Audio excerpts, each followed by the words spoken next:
She was walking home in the storm when she found him bleeding by the bridge.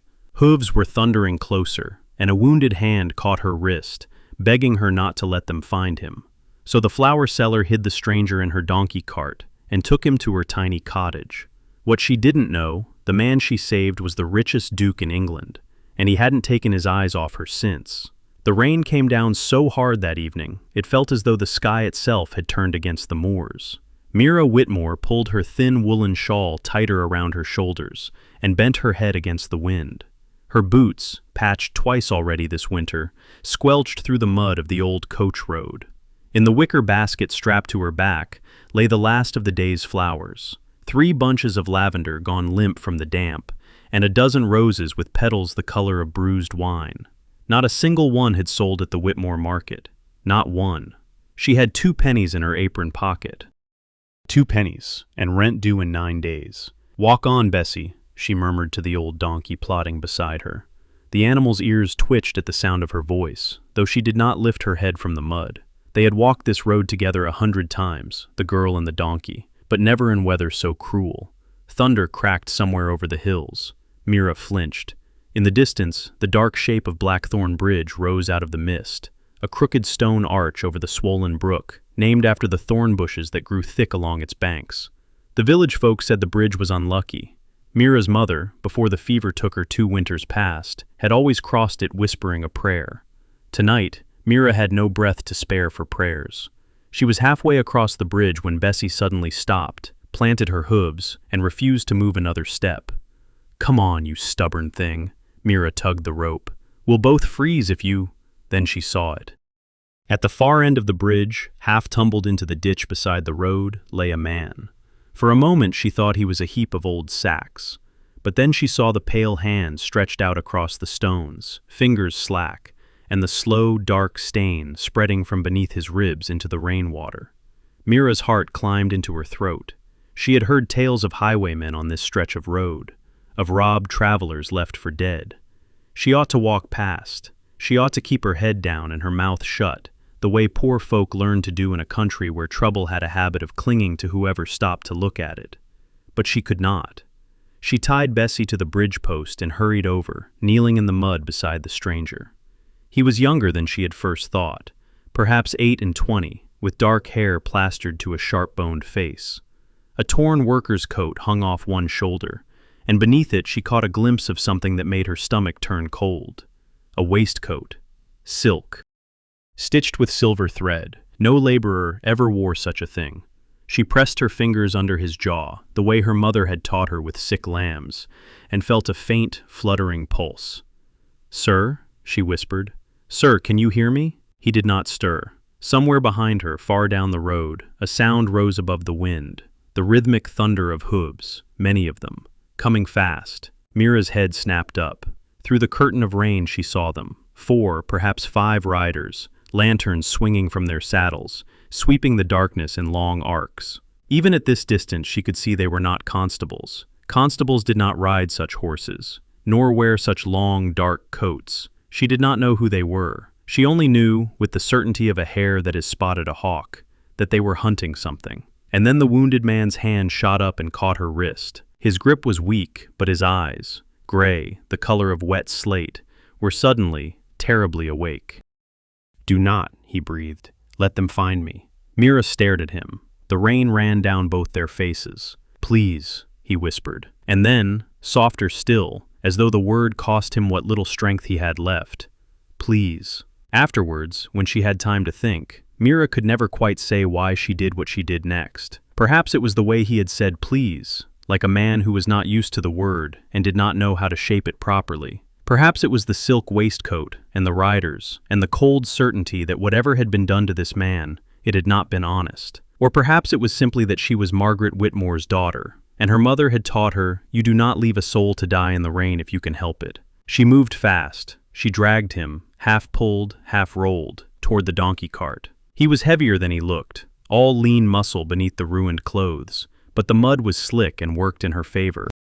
She heaved him up into the cart, threw the empty flour sacks over him, then piled her shawl and basket on top, until he was nothing more than a shapeless heap of rags. "Not a sound," she breathed. "Not one." She caught Bessie's rope and led the donkey forward, head bowed, just as the riders thundered up onto the bridge. The lead horseman drew rein beside her. His face, beneath the dripping brim of his hat, was clean-shaven and hard. "Girl, have you seen a man on this road? Tall, dark hair, wounded perhaps." Mira lifted her face into the rain and did her best to look like what she was, a tired flower seller with nothing to her name but 2 pennies and a stubborn donkey. "No, sir," she said, "not a soul, only the storm." The rider's eyes flicked, just once, to the cart behind her, then to the sacks.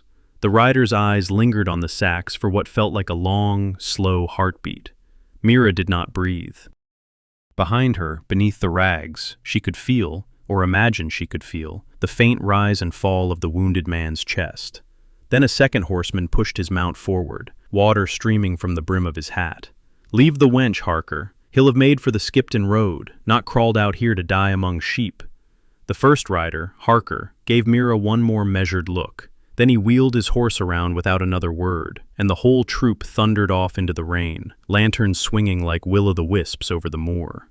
Mira stood very still until the last hoofbeat faded. Only then did she remember how to breathe. "Walk on, Bessie," she whispered. "Walk on, my love." The cottage sat 3 miles further along the moor, in a hollow sheltered by a low stone wall and a single bent rowan tree. It had 2 rooms, a turf roof patched with heather, and a chimney that smoked when the wind blew from the east. It had been her mother's. Now it was only hers. By the time Mira got the stranger across the threshold and onto the straw pallet by the hearth, her arms were shaking so badly she could scarcely strike a flint. The peat fire caught at last, and a thin yellow light bloomed across the room. She cut his shirt open with her mother's sewing scissors. The wound was bad. A knife had gone in low beneath his ribs, clean enough that she guessed it had missed anything that would have killed him outright. But he had lost a great deal of blood, and the edges were beginning to redden in the way her mother had warned her about. She fetched the small earthen jar from the high shelf, yarrow steeped in spirit, mixed with comfrey root, and set to work. She did not think of him as a person while she worked. She could not afford to. He was only a body to be washed, stitched, and kept alive until morning. It was while she was lifting his head to spoon a little hot broth between his lips that she noticed the chain. Fine gold, very thin, the sort no plowman ever owned. She drew it out from beneath his collar with the tip of one finger, and a ring slid free into her palm.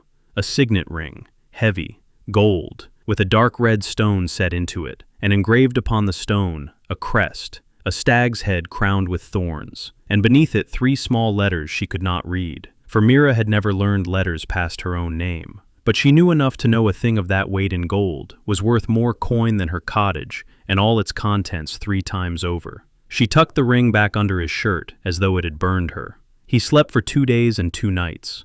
Mira sat by him through the worst of it, dabbing his brow when the fever rose, dribbling water and thin barley broth past his cracked lips when it fell. She slept herself in fits, slumped against the wall, the scissors near her hand in case the riders came back. On the 3rd morning, she woke to find him watching her, gray eyes.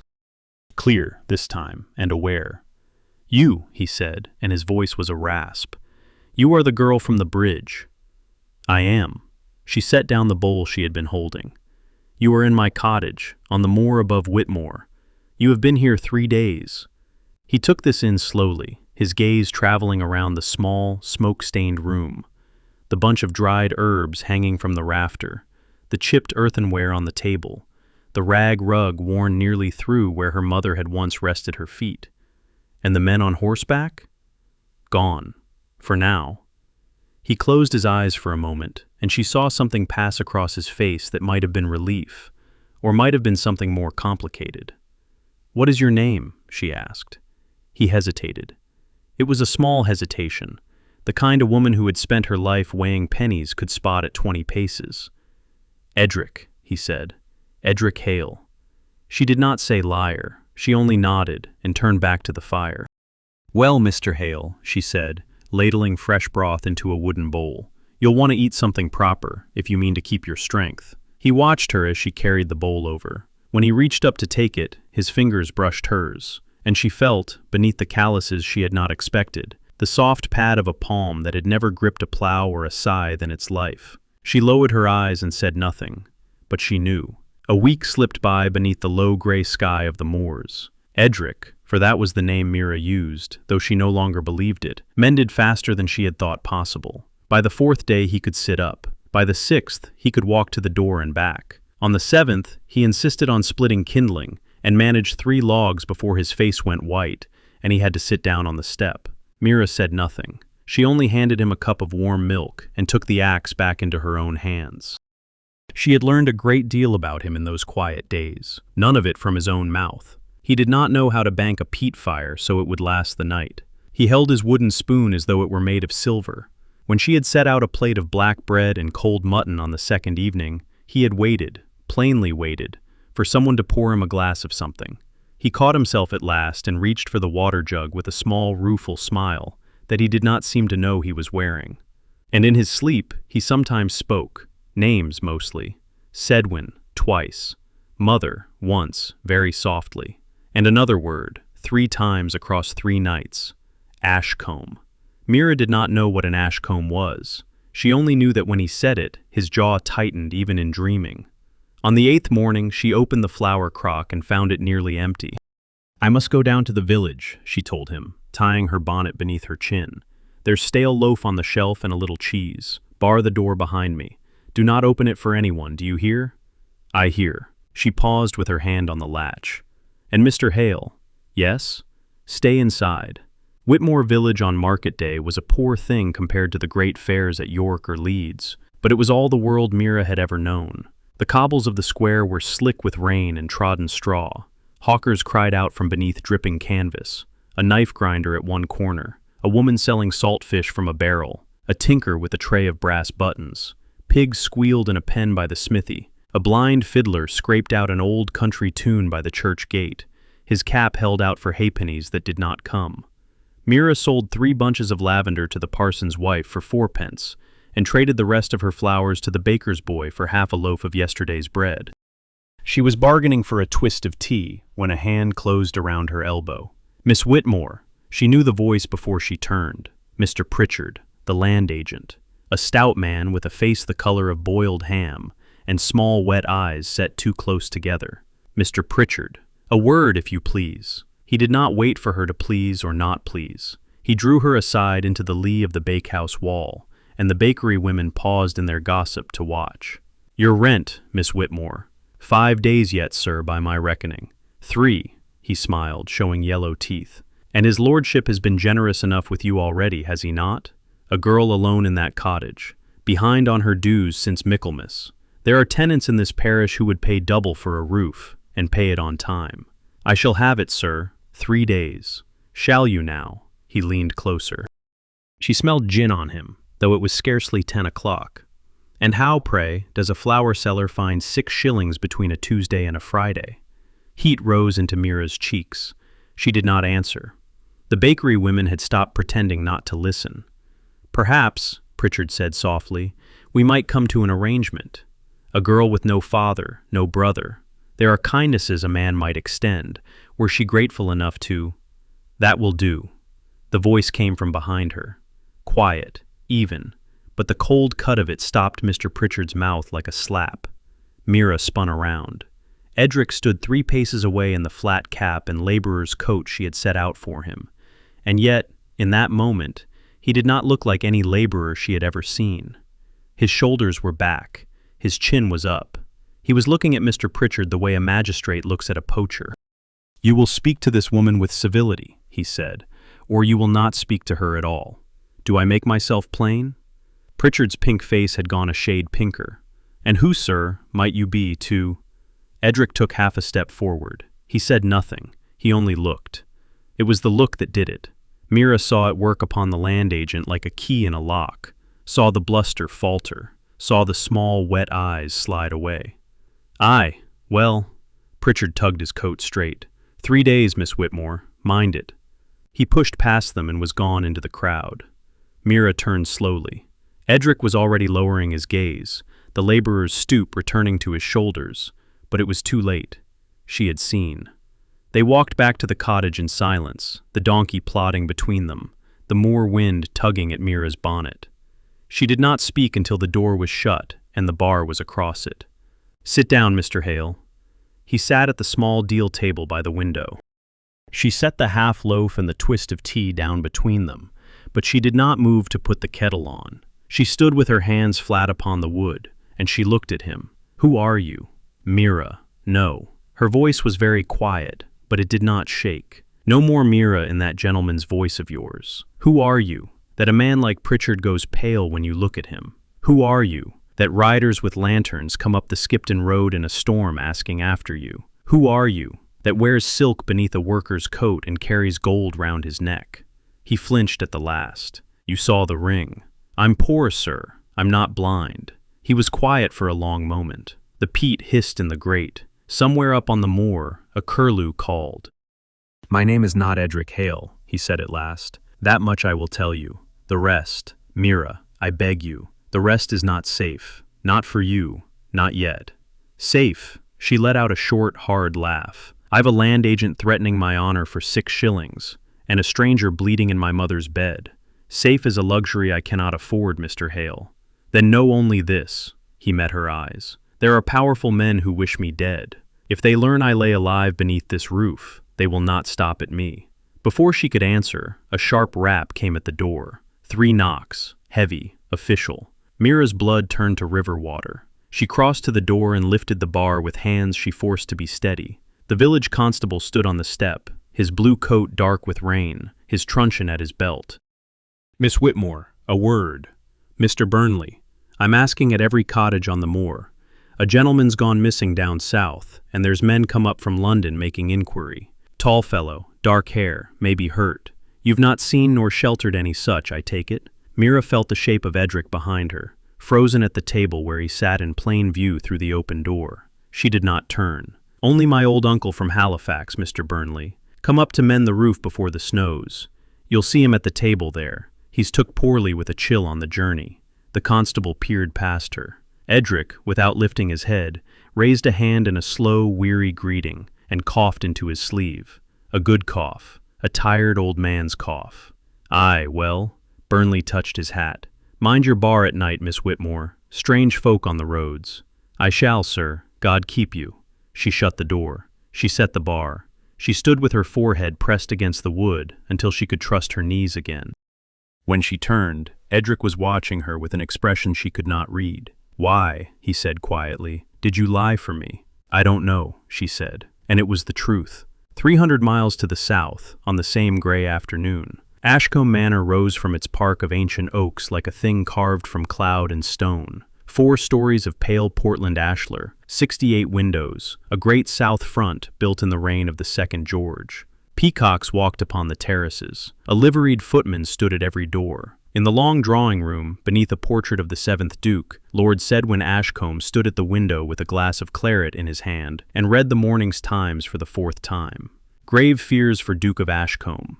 3 weeks have now passed since the carriage of His Grace was set upon by ruffians on the York Road. No trace of His Grace has been recovered. The estate offers a reward of 100 guineas for any intelligence leading to his person, living or otherwise. Sedwin smiled, very faintly, and set the paper aside. He was a slight man, 3 years his cousin's junior, with fair hair combed back from a high white forehead, and the kind of pale blue eyes that women called poetic until they looked at them a second time. He had been the Duke's nearest male relation since the late Duchess's confinement had killed both mother and infant brother 17 years before. Nearest, yet never near enough to inherit, while Alaric drew breath. There was a knock. The door opened. "My lord." The man who entered was tall, lean, and wet to the knees from hard riding. His name was Harker, and he had once been a sergeant in the 11th Hussars, before certain matters in Spain had ended his career. "Well?" "Nothing south of York, my lord. Nothing on the Skipton Road. We searched the inns at Pateley and Grassington. We questioned the toll-keepers." "And?" Harker hesitated. "There was a girl, my lord, on Blackthorn Bridge in the storm 3 weeks past. A flower seller, with a donkey cart." Sedwin's poetic eyes lifted slowly from the carpet. "A girl," he said, "on a bridge, in a storm." "My lord, it was nothing. A wench with an empty cart." "An empty cart, Harker?" The silence in the long drawing room stretched out very thin. "Go back," said Lord Sedwin softly. "Find the girl." Mira waited until the cottage was dark and the peat had burned down to a red glow before she spoke again. 6 shillings, she said, by Friday, or Pritchard takes the cottage. Edric, wrapped in her father's old coat by the hearth, lifted his head. "How much have you?" 4 pence, after the tea. He was quiet a moment. "I have nothing on me of value but the ring, and the ring I cannot sell, not in any town within 50 miles of here, without bringing every rider in the north down upon us. I know it." She drew the stool closer to the fire. "There's a fair at Hawthorne on Thursday, the big autumn one, 3 days of trading. I've cousins on my mother's side keep a stall there. They'll lend me half a pitch for a shilling and a bunch of late asters from the back hedge. If I sell hard, I can clear 6 and 6, perhaps 7. Then we go to Hawthorne." "We do not. I do." "Mira, you're a wanted man, sir, with a face that does not belong on a flower stall."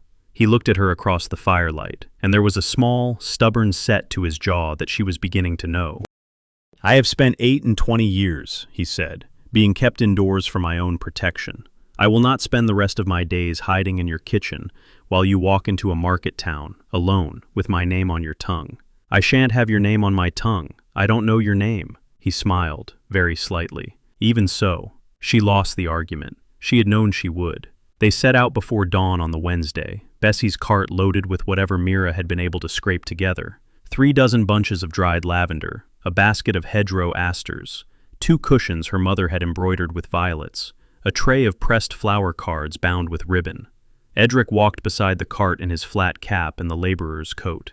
She had rubbed peat ash into his hair to dull the gloss of it, and a week of moor wind had roughened his hands enough to pass. Hawthorne lay 9 miles to the southeast, where the moor broke at last into proper farming country. By mid-morning, they were among hedgerows hung with rose hips, and by noon they had joined the slow procession of carts winding into the town. Drovers with sheep, farmers with apples in slatted boxes, a gypsy caravan painted red and yellow, a man on foot leading a dancing bear on a chain. Hawthorne itself astonished Mira every time she saw it. After the silence of the moors, the noise of it struck her like a wave. The shouting of vendors, the ringing of a smith's hammer, the bleating of penned sheep, a hurdy-gurdy turning out a wheezing tune outside the Black Bull. The square was a forest of striped awnings. The cobbles ran with cabbage leaves and trampled straw, and the small bright spillage of an upset apple barrel. She found her cousin's stall near the cross. Old Aggie Whitmore, her father's brother's widow, clasped her hands in both of her own, and gave her the half-pitch for 9 pence and a promise of 2 cushions if they sold. By noon on the Thursday, Mira had taken 4 shillings and 2 pence. By the afternoon, she had taken 5 and 8. She had never, in all her life, sold flowers so fast. And the reason was standing at her elbow. Edric did not call out wares. He did not push or barter. He simply stood beside her, taking coin and tying ribbons, and he spoke to every woman who paused at the stall as though she were the only soul in Hawthorne. To the farmer's wife with a baby on her hip, he said the lavender would sweeten the linen and help the little one sleep.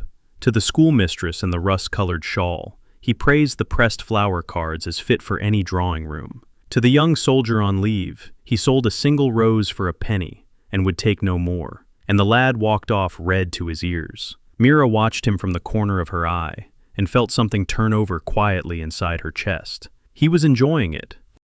A boy of 7 came running up with a sticky face and a halfpenny clutched in his fist, asking what he might have for his mother's birthday. Edric crouched down on his heels, level with the child, and considered the matter as gravely as if it were a treaty. He selected a single sprig of lavender. He tied it with a scrap of green ribbon. He pressed it into the small hand and waved away the halfpenny. "Tell your mother," he said, "that a gentleman sends his compliments." The boy nodded solemnly and tore off. Mira said, "You'll bankrupt me by sundown, Mr. Hale." "On the contrary, Miss Whitmore." He stood up, brushing his palms together. "That child has a mother. That mother has neighbors. By tomorrow morning, every woman in Hawthorne will know which stall sells lavender with a kind word thrown in." She did not answer. She was looking past him, across the square. A man had stopped, 10 yards off, between the cheese stall and the rope-maker's awning. A tall man in a long brown riding coat. He was not looking at the wares. He was looking at Edric, and his hand, very slowly, was moving toward the inside of his coat. "The cushions," Mira said quietly. "Pick up the cushions, Mr. Hale. Slow." Edric did not turn his head. He bent and gathered the embroidered cushions into his arms as though folding linen. "Behind me?" "Brown coat. Cheese stall. He's seen the chain at your collar." Edric's hand moved up to his throat. The gold chain had slipped out a finger's breadth above his shirt while he had been crouched with the boy. He tucked it back without haste, the way a man tucks in a cuff. "How many?" "One I can see. There'll be more." She turned to Aggie at the next stall. "Cousin, hold the rest for me. I'll come back for the cart." "Mira, lass, what?" "Hold them, Aggie, please." She caught Edric's sleeve and they walked, not ran. Walked, the way two ordinary souls walk away from a stall at the end of a long day, his arm full of cushions, her basket on her hip. They turned down the narrow lane that ran behind the Black Bull, past the stable yard, past the wash house where steam rolled out across the cobbles, boots on the stones behind them, coming faster. "Run," Edric said. They ran. The lane twisted into another, narrower, the upper stories of the houses leaning so close above their heads they nearly touched.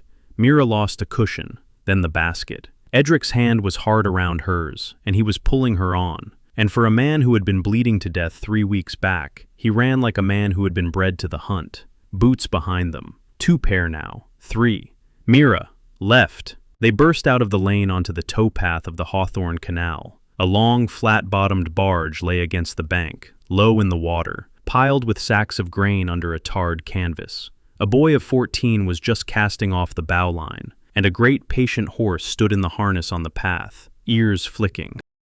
"Hold a moment, lad." Edric was over the gunwale in one stride, and had a sovereign out of some hidden pocket Mira had not known existed. The coin caught the late sun. "Passage to Manchester. No questions. Now." The bargeman, a thick-set fellow with a clay pipe between his teeth, looked at the sovereign, looked at Mira, white-faced on the bank, looked back at the sovereign. He took the pipe out of his mouth. "Under the tarpaulin, the both of you. Tom, walk the horse on." Mira was lifted bodily onto the barge. The canvas came down over their heads, heavy and stinking of pitch, and the slow shudder of the boat moving out beneath them was the sweetest thing she had ever felt. Through a crack in the canvas, she watched the towpath slide past. 3 men in long coats came out of the lane at a run. They looked up the towpath. They looked down. They did not look at the slow grain barge plodding south behind its patient horse. She did not breathe properly again until Hawthorne was a mile behind. They lay side by side in the dark beneath the tarpaulin for the best part of an hour before either of them spoke. The barge creaked. Somewhere a moorhen scolded. The horse's hooves made a slow clop on the towpath. "A sovereign," Mira said at last. "You had a sovereign sewn into your coat." Two sovereigns, beneath my roof, for 3 weeks. I could not pay you in coin you could not explain, Mira. A flower seller does not walk into Whitmore Market on a Tuesday with gold. Pritchard would have had you before the magistrate by Wednesday noon. She was quiet a long time. "You'd best tell me," she said, "all of it, now, while there's pitch over our heads and nowhere to run to." He turned his face toward her in the dimness. A thin bar of daylight from the canvas seam lay across his cheek. "My name," he said, "is Alaric Edmund Cassian Ashcombe. I am the 9th Duke of Ashcombe. I hold estates in 3 counties, a townhouse in Grosvenor Square, and a seat in the House of Lords I have used 4 times in my life and squandered on every occasion. 3 weeks ago my carriage was set upon outside York. The footman and the coachman were murdered in the road. I took a knife under the ribs and went into the river. I came up 2 miles downstream, half drowned, in a thornbrake by Blackthorn Bridge. The next thing I knew with any certainty was your face." She lay very still. "The men on horses," she said, "are my cousin Sedwin's. He is next in line to the dukedom. He arranged the attack. He believes I am dead, and the longer he believes it, the longer we both live. The moment he knows otherwise—" He stopped. "The moment he knows otherwise, he will not send 3 men to a fair. He will send 30 to a cottage." The barge knocked softly against the bank as it rounded a bend. "A duke," Mira said. The word came out flat. "Yes. In my mother's bed, eating my black bread, letting me think you were a runaway clerk from Halifax. I never told you Halifax. You told the constable Halifax. I let it stand. You let a great many things stand, your grace." He flinched at the title. It was the first time she had used it, and she had used it the way one uses a small, sharp knife. "Mira, don't." She rolled away from him under the canvas, turning her shoulder to the bar of daylight, and would not speak again for a long while. She was not weeping. She was beyond weeping.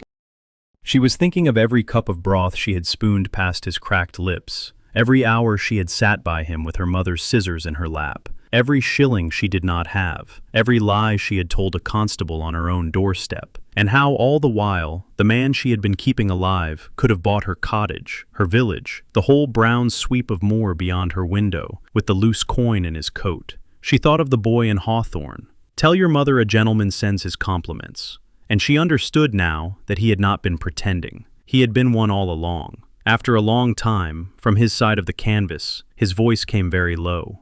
"Living beside you," he said, "has shown me that I have been a blind man for 28 years." Mira did not turn around. "Aye," she said. "Well, eyes opening is a painful business, your grace. I should know. Mine have just opened too." The barge put them down at a coal wharf outside Manchester 3 days later.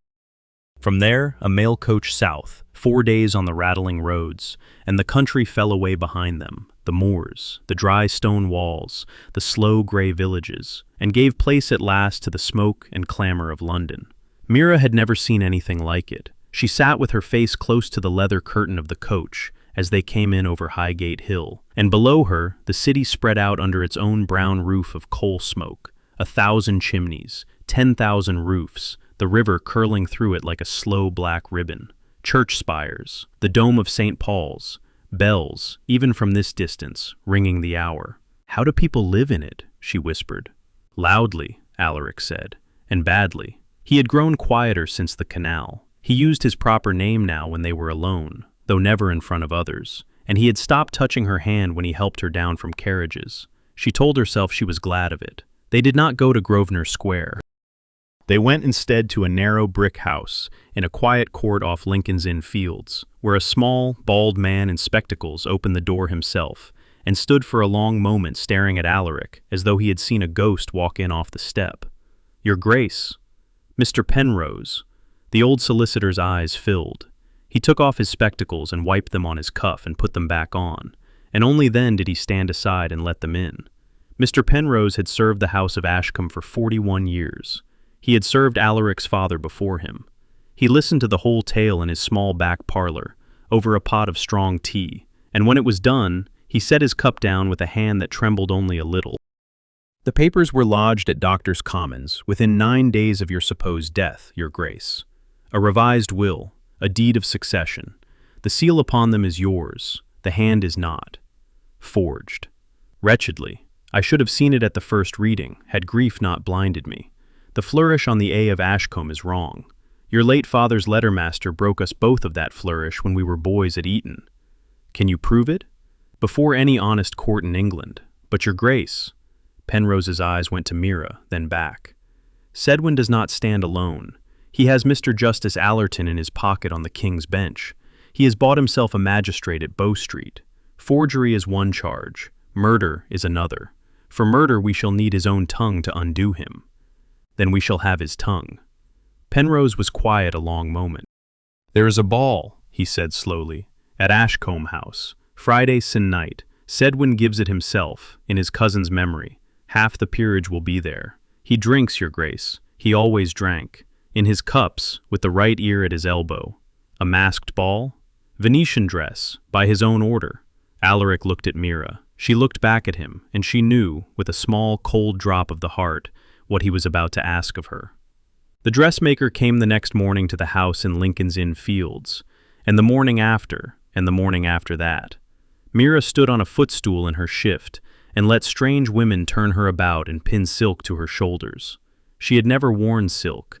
She had never worn anything that was not wool, linen, or the cheap printed cotton of the market stalls. The gown they built upon her was the color of pale river water, with seed pearls along the bodice, and a skirt that whispered when she moved. They dressed her hair high, with a single white rose pinned at the nape, and they tied a half-mask of silver lace across her eyes. When she looked at herself in the long glass, she did not know the woman who looked back. "Your name tonight," Mr. Penrose said, fussing with his own cravat, "is Miss Linnet Hale, a cousin of his Grace's late mother, lately come from Bath. You will speak little, you will dance not at all. You will keep close to Lady Carmichael, who has been our friend these 40 years, and you will keep your ears open. And his Grace? His Grace cannot show his face in that house yet. One whisper, and Sedwin bolts for the continent before sunrise. Ashcombe House on Park Lane blazed with light that Friday. Mira came up the great staircase on Lady Carmichael's arm, and felt the air change around her, heavy with wax and perfume, with the heat of 100 candles and 3 crystal chandeliers, with the press of bodies in domino and silk. A string quartet sawed away, somewhere out of sight. Footmen in black livery moved through the crowd with silver trays. She had thought a masked ball would be dancing. There was dancing in one room, but in the rest there was only talking. Slow, drawling, gloved talking among men who held their wineglasses by the stem, and women who hid their mouths behind painted fans. Lady Carmichael steered her gently from group to group. "My dear Lynette, may I present?" And Mira curtsied and said, "Charmed," and nothing more, exactly as she had been schooled. In a knot of men by the long windows, a fair-haired gentleman in a gold half-mask threw back his head and laughed at his own joke, and the laugh rang too loud across the room. Sedwin. Mira watched him over the painted edge of her fan, and her hand inside her glove was perfectly steady. Sedwin drank. Mira marked it from behind her fan as the hour grew late. Claret, then port, then brandy in a low-cut crystal glass that a footman kept full at his elbow. The fair-haired man laughed louder. The poetic eyes grew glassy. By 11 o'clock he had drifted away from the press of his guests and into the side gallery, an older gentleman in a black domino at his side. Lady Carmichael's gloved fingers pressed Mira's wrist.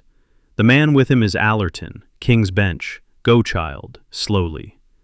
Mira moved through the crowd as she had been taught, a drifting curtsy here, a murmured pleasantry there, and slipped through the half-open door of the gallery as though she had mistaken it for the cloakroom. The gallery was long and dim, hung with Ashcombe portraits in heavy gilt.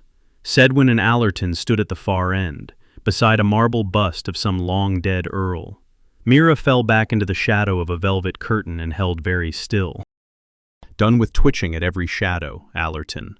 3 weeks, and not a hair of him. He's at the bottom of the Ouse with the eels. And the men you sent north? Came back empty. Some flower wench on a bridge in the rain, nothing more. Harker fancied the cart looked heavy. Harker fancies a great many things when he has been 3 nights without his bottle. You have been generous with the bottle yourself this evening, Sedwin." A laugh. "Tonight, old friend, I am entitled. The probate sits in 3 weeks. By Michaelmas, I shall be 9th Duke in fact as well as in patience, and you, my dear judge, shall have your 2,000 a year for as long as the breath stays in you. Hush, man. There is no one here to hush for, Allerton. I paid for those men on the York Road. I paid them in good Ashcombe gold to put a knife in my cousin's belly and a stone on his coat, and they did it, and we are done." Mira's gloved hand closed on a fold of the velvet curtain. She had it. She had every word of it. She turned, very slowly, to slip back out through the door. Sedwin's pale blue eyes met hers across 30 feet of candlelight. For one heartbeat neither of them moved. Then he set down his glass. "Miss Hale, was it?" "Sir." She curtsied. "I beg your pardon. I sought the ladies' withdrawing room and quite lost my way." "Did you indeed?" He came toward her without haste, and Allerton came behind. "Lift your mask, Miss Hale." "My lord, I—" "Lift it." She did not. He did it for her, with one gloved hand, and the silver lace came away, and the fair-haired man stood looking down into her face for a long, slow count of 3. "My cousin," he said softly, "always did have a weakness for a pretty pauper." He raised his voice, not much, not enough to carry into the ballroom, only enough to carry to the door. "Harker!" She did not scream. She had the sense, even then, that screaming in a house full of peers in masks would only buy her a story whispered behind fans for a fortnight, and no help at all. Harker's hand closed on her arm above the elbow, and a second man took her other side, and they walked her down a back stair and out through a service door into a waiting closed carriage in the Mews, all of it so smoothly done that she might have been a guest leaving early with a headache. The carriage rolled east through London for an hour. She could not see out. She could only feel the cobbles change beneath the wheels, and smell, at last, the river. When the door opened, she was at Blackmere Docks. It was a place she would not have known existed an hour before.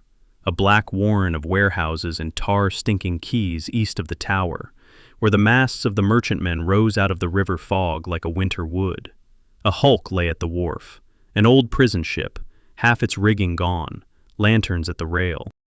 Harker handed her down onto the wet stones. "You'll take the morning tide, miss. New South Wales by Christmas, if you're spared the fever." "On what charge?" "Theft of a gentleman's purse." He almost smiled. "Sworn this evening before a magistrate of long acquaintance with his lordship." He walked her toward the gangway of the hulk. Behind them, a shout went up from the far end of the dock. Mira turned her head. Out of the fog at the head of the wharf came men, 6, 8 of them, and at the front, with his coat thrown open and a pistol in his hand, walked Alaric Ashcombe. Behind him, the red waistcoats of Bow Street officers, Mr. Penrose, breathless, at his shoulder. Harker swore and drew steel. What followed was not a battle. It was a brawl in the dark and the rain, between piled crates and coiled hawsers, lit by the swinging lanterns and then by something brighter, a torch flung by one of Sedwin's men into the open door of a warehouse, stacked with crates marked Ashcombe Estate, Private. Forged ledgers, letters, every paper that could hang Sedwin. The pitch in the boards caught at once, and the fire ran up the wall like something hungry. "The papers! Penrose, the papers!" Alaric was already running. Mira tore free of Harker's grip in the confusion and ran with him. Inside the warehouse, the heat was a wall.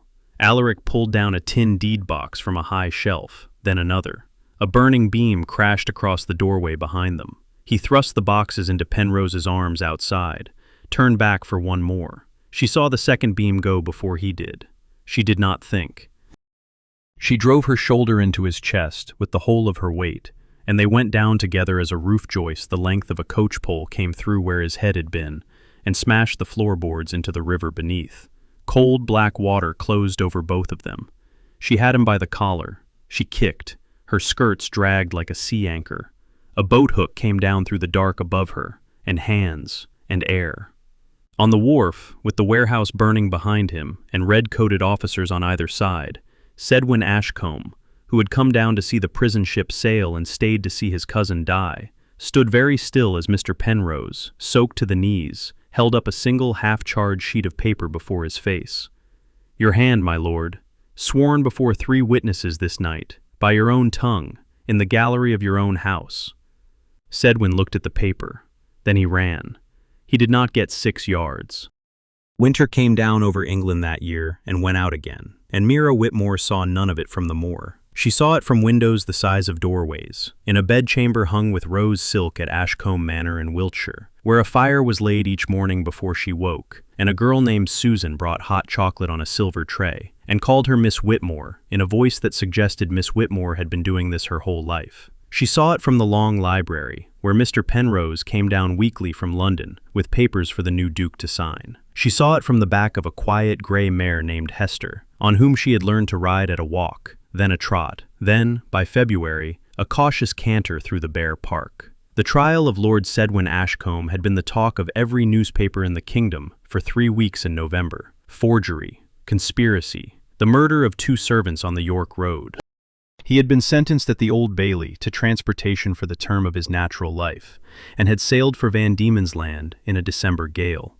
Mr. Justice Allerton, whose name had come out in court, had resigned the bench and retired to a house in Boulogne, from which it was understood he would not be returning. Alaric, Duke of Ashcombe, 9th of his name, had taken up the reins of his estates in the same week.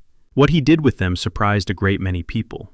He summoned every land agent in his employ to the great hall at Ashcombe, within a fortnight of his return. Mira was not there, but she had it afterwards from Penrose. 3 of the agents had been dismissed before the hour was out, Mr. Pritchard of Whitmore among them. Rents across all the Duke's tenant farms were lowered by a 5th. A school was to be built at Whitmore, and another at Hawthorne, and a third upon the Manchester Road, and the Duke would pay the schoolmaster's salary himself out of his private purse. The widow's portion in every tenant agreement was doubled. The county gentry called it eccentricity. The London papers called it the new manor. The tenants said nothing at all, for they had learned long ago that nothing said in front of a duke ever came back the way it had gone out.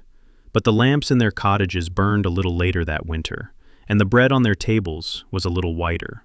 Mira heard all of this from a distance. She was learning a fork from a fish fork, and how to enter a drawing room, and how to address a baronet's wife, and 100 other small things that the great world considered the alphabet of being a person at all.